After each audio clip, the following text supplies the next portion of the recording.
سیدنا علی رضی اللہ عنہ سے بغض، اس میں اور تو اور ہمارے دور میں شاہ ولی اللہ محدث دہلوی رحمۃ اللہ علیہ کی عبارتیں پیش کرتے ہیں اور کہتے ہیں کہ شاہ صاحب رحمۃ اللہ علیہ نے لکھا ہے، یہ حوالہ درست ہے، ازالۃ الخفا میں واقعی حضرت نے لکھا ہے، کہتے ہیں حضرت شاہ ولی اللہ محدث دہلوی رحمۃ اللہ علیہ فرماتے ہیں کہ مقاتلات وے سیدنا علی رضی اللہ عنہ کی جو لڑائیاں تھیں برائے طلب خلافت بود، وہ حضرت عثمان رضی اللہ عنہ کی شہادت کے بعد اپنی خلافت کے لیے تھی، نہ بجہت اسلام، وہ اسلام کی غرض سے نہیں تھی۔ لیکن اس کا غلط مفہوم وہ لیتے ہیں، وہی بات ہے کہ بات سچی ہے مگر اس کا مفہوم وہ غلط لیتے ہیں۔ شاہ ولی اللہ رحمۃ اللہ علیہ کے کہنے کا مقصد یہ ہے کہ حضرت علی رضی اللہ عنہ نے یہ جو لڑائیاں کی تھیں یہ کوئی کفر اور اسلام کی لڑائیاں نہیں تھیں، ان کے حریف کافر نہیں تھے۔ حضرت طلحہ، حضرت زبیر، حضرت عائشہ، حضرت معاویہ رضی اللہ عنہ کو کون کافر کہہ سکتا تھا؟ معاذ اللہ۔ نہ بجہت اسلام، اس کا مطلب یہ ہے کہ یہ اسلام اور کفر کی جنگ نہیں تھی، بلکہ سیدنا علی رضی اللہ عنہ کی خلافت برحق تھی اور ان کے مخالفین جو تھے وہ اجتہادی طور پر خطا میں تھے۔ اسی لیے ان جیسے کم فہم لوگوں کے لیے شاہ صاحب رحمۃ اللہ نے ازالۃ الخفا میں لکھ دیا ہے کہ غرض من آن نیست کہ حضرت مرتضی خلیفہ نہ بود۔ میرا مطلب ہرگز یہ نہیں ہے کہ سیدنا علی مرتضی رضی اللہ عنہ خلیفہ نہیں تھے، یا در حکم شرع خلافت منعقد نہ گشت، یا یہ کہ شریعت کے مطابق حضرت علی رضی اللہ عنہ کی خلافت منعقد نہیں ہوئی تھی، یا سعی او در حروبے کے پیش آمدند للہ فی اللہ نہ بود۔ اور نہ میں یہ کہتا ہوں، نہ میرا یہ مطلب ہے کہ حضرت علی رضی اللہ عنہ نے جن سے بھی جہاد کیا وہ اللہ کے لیے نہیں تھا، ان کا جہاد اللہ ہی کے لیے تھا، ان کی خلافت منعقد ہوئی تھی اور ان کی خلافت شریعت کے مطابق تھی۔ پھر کہتے ہیں کہ اعوذ باللہ من جمیع ما کرہ اللہ، میں اللہ کی پناہ مانگتا ہوں ہر اس بات سے جو اللہ کو ناپسند۔ پھر آگے چل کر لکھتے ہیں، نہیں یہ اس سے پہلے ایک جگہ تحریر فرمایا کہ اللہ تعالیٰ نے فرمایا کہ والذین اذا اصابہم البغش، جن حکمرانوں کو بغاوت کا سامنا کرنا پڑتا ہے، ہم ینتصرون، ہمارے اچھے بندے وہ ہیں جو بغاوت کرنے والوں سے انتقام لیتے ہیں۔ یہ قرآن کریم میں آیا ہے، اللہ نے کہا ہے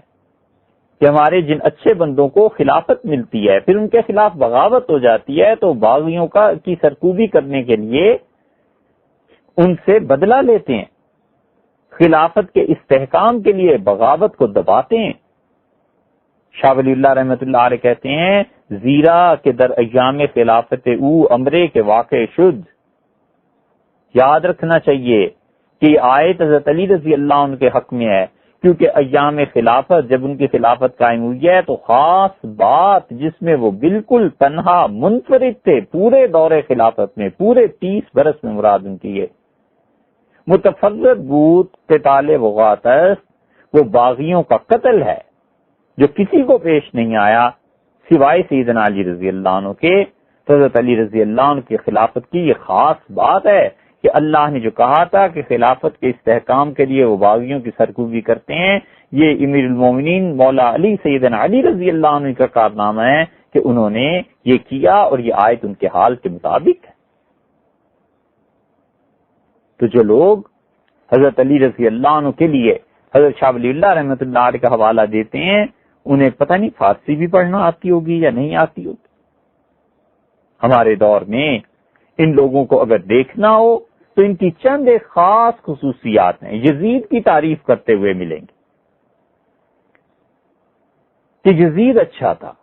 اس کی خلافت اچھی تھی معاذ اللہ، اور جتنی ایک ہاتھ میں انگلیاں ہوتی ہیں نا اتنے بھی دلائل نہیں لا سکتے یزید کی حمایت میں۔ سوچنے کی بات ہے کہ ناسبیوں کو ایک طرف رکھ کے باقی پوری امت 1300 سال تک گمراہی میں رہی ہے، آج تک پورے عالم اسلام میں کسی علاقے میں کہیں بھی یزید کی تعریف میں کسی نے بھی کتاب لکھی ہے؟ کسی ایسے مصنف کا پتہ بتایا جا سکتا ہے کہ جس کے زمانے میں لوگ متفق ہوں یا لوگ کم سے کم یہ کہیں کہ یہ واقعی صاحب علم ہے اور اس نے یزید کی تعریف ایسی کی ہو؟ ابو بکر ابن عربی حافظ صاحب نے بھی 2-4 باتیں لکھی. یہ تھوڑا ہی ہے کہ وہ کہاں سے لکھتے کتاب؟ بھی مواد ہی نہیں تھا. کوئی کتاب اٹھا کر دیکھ لیں مسلمانوں کی، 5 صدیوں کی، 10 صدیوں کی، 12 صدیاں پچھلی کتابیں دیکھ لیں، ہر جگہ آپ کو یہی ملے گا کہ یزید نالائق آدمی تھا. ہمارے دور کے ناس بھی وہ یزید کو چڑھاتے ہیں اور اس سے زیادہ ظلم یہ کرتے ہیں کہ اس کے مقابلے میں سیدنا حسین رضی اللہ عنہ کو صحابی نہیں مانتے. اسی لیے جب یہ گفتگو بھی کرتے ہیں تو جان بوجھ کر کہتے ہیں کہ علی ابن حسین رحمت اللہ علیہ، یعنی حضرت حسین رضی اللہ عنہ کو تابعین میں داخل کرتے ہیں، صحابہ کرام رضی اللہ عنہ میں داخل نہیں کرتے. حالانکہ حضور اقدس صلی اللہ علیہ وسلم نے سیدنا حسین رضی اللہ عنہ کو متعلق فرمایا تھا کہ وہ مجھ سے ہیں اور میں ان سے ہوں. اور حضور اقدس صلی اللہ علیہ وسلم نے سیدنا حسین رضی اللہ عنہ کو پیار کیا تھا اور نبی کریم صلی اللہ علیہ وسلم نے انہیں اپنے ساتھ چمٹایا تھا. اور جب یزید نے حضرت حسین رضی اللہ عنہ کے چہرہ مبارک پر چھڑی رکھی ہے اور اس نے کہا یہ بال پک گئے تھے، تو ایک صحابی رضی اللہ عنہ اٹھے اور انہوں نے کہا ایسے نہ کر، رسول اللہ صلی اللہ علیہ وسلم کو میں نے خود دیکھا ہے اس جگہ پر بوسہ دیتے ہوئے چہرہ مبارک کو. سیدنا حسین ابن علی رضی اللہ عنہ کے شہید ابن شہید تھے رضی اللہ عنہ. کون ہے جس کے دل میں دکھ نہ ہو؟ کون ایسا ہے جو ان لوگوں سے محبت نہ کرتا؟ اور کون ہے جو ان کے دشمنوں کا دشمن نہ ہو؟ اس لیے حضرت حسین رضی اللہ عنہ کو صحابیت کے مقام سے گراتے ہیں اور پھر کوڑیاں دور کی لاتے ہیں. اس وقت ان کے دلائل سے بحث ہے نہیں، لیکن یہ اب ہمارے دور میں یہ پھر فتنہ اٹھا ہے. اور ان کی دوسری خصوصیت اگر دیکھنی ہو تو حضرت علی رضی اللہ عنہ کے مقابلے میں حضرت معاویہ رضی اللہ عنہ کو ترجیح دیتے ہیں. سیدنا علی رضی اللہ عنہ کے مقابلے میں سیدنا معاویہ رضی اللہ عنہ کو ترجیح دینا یہ کسی کے نزدیک بھی درست نہیں ہے. سیدنا علی رضی اللہ عنہ بچپن میں انہوں نے حضور اقدس صلی اللہ علیہ وسلم کے دست مبارک پر بیعت کی. پھر وہ ان لوگوں میں سے تھے جنہیں اللہ کی راہ میں تکلیفیں دی گئیں. پھر وہ ان لوگوں میں سے تھے جنہوں نے ہجرت کی، بدر میں شامل تھے، احد میں ثابت قدم صحابہ کرام رضی اللہ عنہ میں سے تھے، خندق میں شامل تھے، حضور اقدس صلی اللہ علیہ وسلم نے انہیں مقابلے کے لیے بھیجا تھا، خیبر میں شامل تھے، حضور اقدس صلی اللہ علیہ وسلم نے فرمایا تھا میں کل یہ جھنڈا اسے دوں گا جس سے اللہ بھی راضی ہے اور میں بھی راضی ہوں. فتح مکہ کے موقع پہ تھے. اور پھر رسول اللہ صلی اللہ علیہ وسلم تبوک میں انہیں اپنی جگہ چھوڑ کر گئے اور ٹھیک یہی سنت سیدنا عمر رضی اللہ عنہ نے پوری کی. جب وہ بیت المقدس گئے تھے تو مدینہ منورہ میں حضرت علی رضی اللہ عنہ کو اپنی جگہ چھوڑ کر گئے تھے.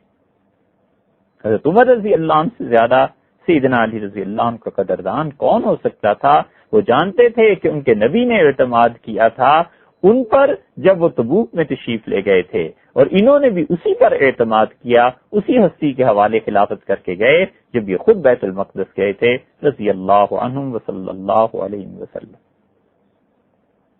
ہم نے اپنے شیخ مولانا ابو الحسن علی ندوی رحمت اللہ علیہ سے یہ بات سنی، اور زیادہ اس کی سند تو پھر بیان کر دیں گے. حضرت فرماتے تھے کہ مولانا عبدالشکور صاحب لکھنوی رحمت اللہ علیہ نے کہا، اور مولانا عبدالشکور صاحب لکھنوی رحمت اللہ علیہ اپنے زمانے میں اہل سنت کے امام سمجھے جاتے تھے. انہوں نے کہا حضرت معاویہ رضی اللہ عنہ کے بڑا ہونے میں کوئی شبہ نہیں ہے کہ صحابی رسول کے رضی اللہ عنہ، لیکن اگر حضرت علی رضی اللہ عنہ سے ان کا مقابلہ کریں تو حضرت معاویہ رضی اللہ عنہ کو سیدنا علی رضی اللہ عنہ کے جوتوں میں بیٹھنے کے لیے جگہ مل جائے تو یہ ان کے خوش قسمتی میں سے جو اصل الفاظ تھے وہ پھر سے مفہوم اس کا بھی یہی نکلے گا. تو سیدنا علی رضی اللہ عنہ سے وہ اور ان کے مقابلے میں معاویہ رضی اللہ عنہ کو بڑھانا. اسی طرح